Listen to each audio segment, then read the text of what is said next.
Welcome to Atlantic Cruises.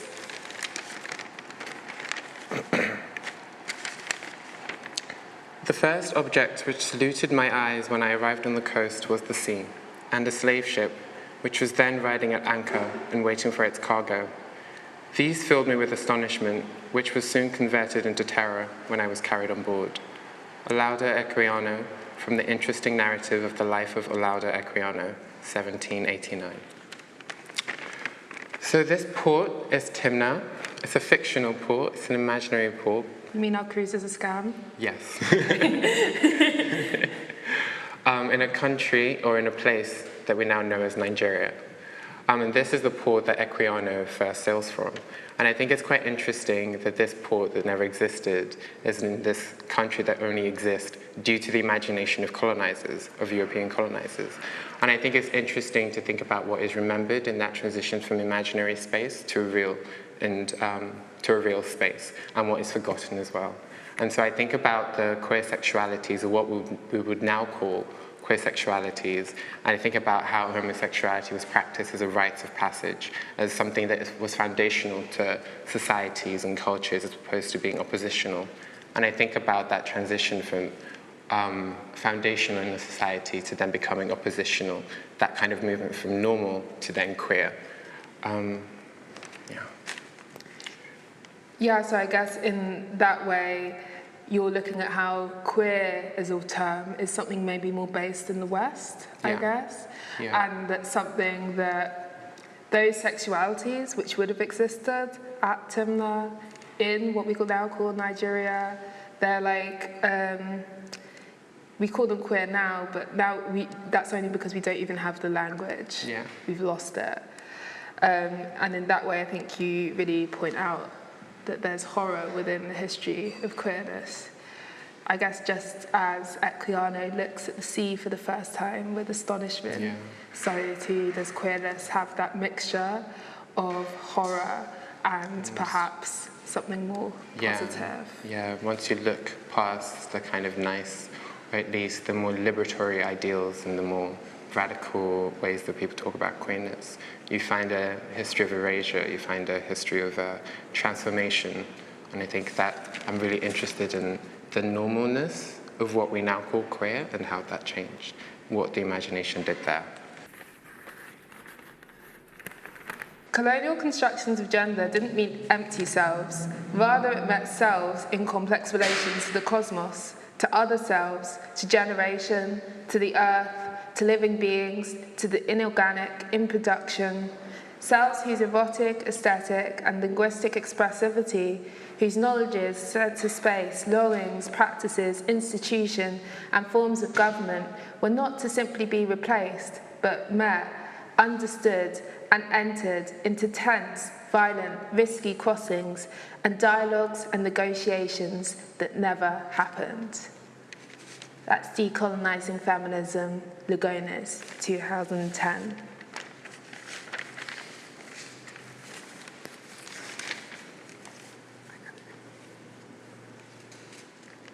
Now we have a call from our friend Clotilde Jimenez. As Michaela and Miriam, two lovers and shipmates, wait to boat a Yola, Lemaire appears, a femme vision. Hubo un lugar donde los dos desaparecieron, donde susurraban los secretos de su deseo. Se miraban a través de la oscuridad. Se admiraban y en el silencio se decían, amor, te quiero. ¿Sabe qué? Te deseo. Amor, nos iremos de aquí un día. La pesadilla que nos ata desaparecerá. La mal told her of a place where two people lay with irons on their ankles. They gazed at each other across the darkness, despite the darkness, and their eyes shone like the stars.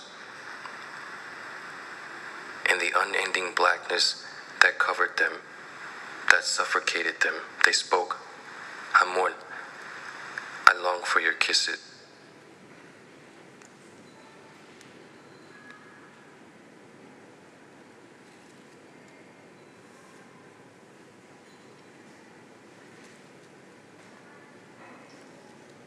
More I long for your kisses. So thank you. Clotilde, Where is that from? Anna Marine Lara, Ezra Skirt. And now we're in the Atlantic Ocean, a place where blackness and queerness coming to being together.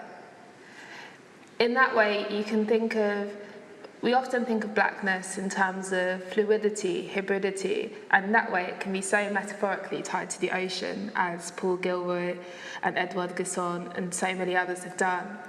But beyond a metaphor, it's also inextricably linked to a real material maritime history. And so you see for the first time, like on a massive, massive scale, you've got gay sailors and people who are segregated by force, by sex, coming and, I don't know, creating this new category of blackness together and also creating this category of queerness. In that way, they're not even alongside each other, they come into being together. Yeah, and I think what that poem, what it gets at is the ways that new relations were made in the hold of the slave ship and the kind of the queer relations that were made in the hold of the slave ship. And we know the word mati, which is another, it comes from shipmates, which kind of references the homosexual relationship that sailors and pirates would have with each other. Yeah, mati meaning both girlfriend and lover at the same time. And it defines the relationship that was made in the slave hold, surviving the slave hold and surviving the slave ship. A shipmate. Yeah, and you think about how that kind of makes new relationships, new ways of being with one another, new ways of communicating with one another. And I think about it in terms of like a new queerness, a kind of making strange what is normal, and something new being born. I mean, that's all happening in resistance to this project of degendering that happens as soon as Africans come onto the slave ship. And this degendering involves basically assigning these people as male and female, as you would animals. Yeah. So that's assigning them by sex and not as gender, not as man and woman, but as male and female. And so you see how degendering is such an important part of the process of dehumanization. Yeah.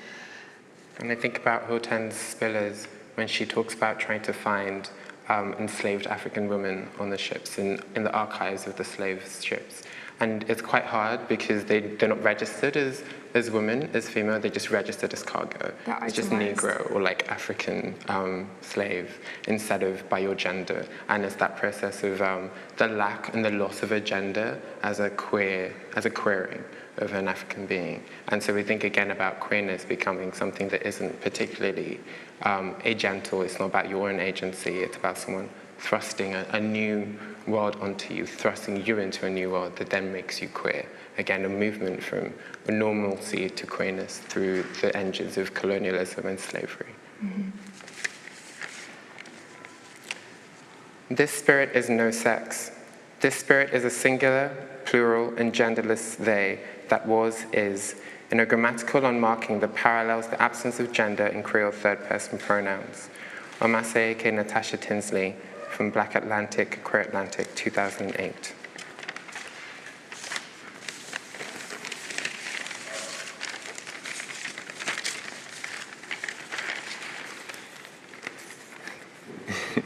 So now we're at the ports of Spain in Trinidad and Tobago, where they actually recently decriminalized homosexuality just this year. It's the first independent or sovereign Caribbean state country to do so, thanks to a lawsuit filed in February by Trini LGBTQ activist Jason Jones. So here I kind of want to talk about how black narratives of gender have always been non-normative, from degendering and dehumanization, which we just spoke about. Black women were simply not allowed to be mothers. So on the plantation, families were separated, you weren't allowed the connection between mother and child, which many people associate with being a woman. Neither was there a simplistic role reversal of the Western gender binaries, where African slave women were matriarchs, emasculating black men. Lots of people like Angela Davis and Hortense Spillers write about this. And the myth of the strong black woman as a kind of matriarch still persists, but it still only allows a kind of reversal of the Western gender binary and not really anything beyond that. We're still not getting access to a kind of femininity or sexuality or sex or gender that there was before. To an easily recognized femininity. Exactly. Yeah. You think about like Serena Williams and how she's made more masculine in kind of like media and stuff. Yeah. But also thinking about, again, the plantation and thinking about the ways in which black women worked as hard as men and did the same kind of labor, performed the same labor, suffered the same kind of pains, regardless of their gender. Mm-hmm. And again, it's like an equality of the genders, which actually isn't very nice for anyone involved.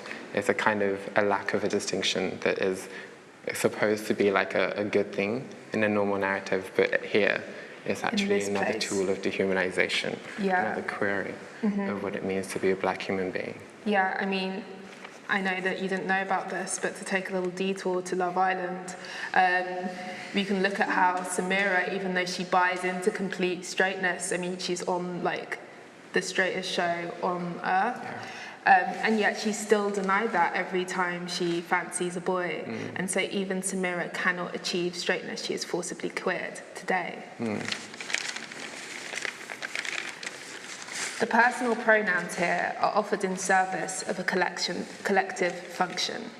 Hortense Spillers, Mama's Baby, Papa's Baby, 1987. And so we're in London, back home. Is this the right way up? Yes. What is UK? And so we're just going to talk about our hats and inspiration. Yes. So, yeah, you can start. You can tell me about your hat first. So the hats are inspired by Joseph Johnson, who's one of the first black documented artists in the UK. And he used to be in the Merchant Navy in the late 18th century. He used to be in the Merchant Navy, and then when he left, or when he expired his service, he became a beggar on the streets of London, crafting and making his own sculptural headpieces, and then doing performances in the streets in order to get money. I think a lot of things that like performance artists knows now. And so I was just kind of like interested in his kind of story, again, as like being on the Merchant Navy and how the Navy is like linked to homosexuality and like blackness. Queerness on the seas and blackness, but also thinking about how if it was possible for him to hold, because he came to England not as a slave, but as on his own, from his own agency, thinking about how if he retained any kind of what we would call queerness, any kind of other sexual practices that then he brought into the space. Or other gender. Other genders, that he brought into the space on his own, with his own agency, as opposed to going through the dehumanizing process of being in the hold. Yeah. And similarly, I think that Grace Jones must also have been influenced by Joseph Johnson. You know, like when she went into Philip Treacy's shop very famously and stole this a ship hat. It was very similar to this one, a bit more. Some say a bit more well constructed. Yeah, she went into Philip Treacy's shop and she took the only hat she wasn't allowed and insisted on wearing it to the Windrush convention she's about to sing in, and she took the whole shop with her. That's according to her autobiography. Because they didn't let her take it out. Exactly. So, you know, I think that shows us commitment to wearing your heart on your sleeve or your history on your head. So, what does queer mean for us then, whose history is this? So I think, as hopefully I've tried to say and convey, queer history for me is also one of dispossession and also one of horror and terror. And it's also about missing what was lost and missing the world that could have been if certain things hadn't happened. I imagine, what would it be like if my sexual desires weren't considered to be sexual desires, or were considered in such a way in a different society that didn't have any interaction with Europe and its Christian morals? What would that have looked like? And so for me, that's what that means. And my gender queerness stems from a rejection of the colonial gender binary, because I see that gender system as a system of colonial control, of determining what you can and what you cannot do. And I think for me, being genderqueer is about rejecting that and finding and telling a new story for myself, one that is kind of influenced by my particular history and not a Western queer history.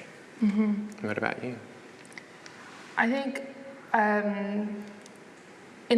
this whole process has been really interesting to me, especially thinking as a cis woman, a queer woman who's in a relationship with a man, who's middle class and brown skinned. I do have a certain access to femininity that maybe Sojourner Truth, who first asked, "Ain't I a woman?" and other dark skinned black women don't have.